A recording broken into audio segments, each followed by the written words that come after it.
जय महाराष्ट्र चल। तर या ठिकाणी विधिमंडळ परिसरातून ही लाईव्ह दृश्य या ठिकाणी आपण पाहत होतो। सत्ताधाऱ्यांकडून विरोधात हे आंदोलन सुरू आहे। विधिमंडळ परिसरात हे आंदोलन करण्यात आलेलं आहे। या ठिकाणी भरत गोगावलेंनी विरोधकांचा धिक्कार देखील केलेला आहे।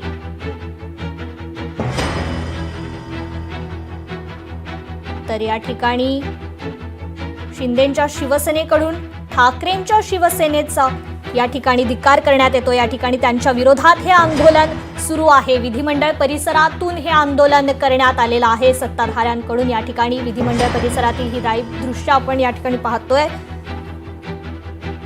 आज पावसाळी अधिवेशनाचा पहिला दिवस आहे आणि या पार्श्वभूमीवर विधिमंडळ परिसरातून शिंदेंच्या शिवसेनेकडून ठाकरेंच्या शिवसेनेविरोधात जोरदार घोषणाबाजी करण्यात आली। हातात फलक घेत ही घोषणाबाजी करण्यात आलेली आहे।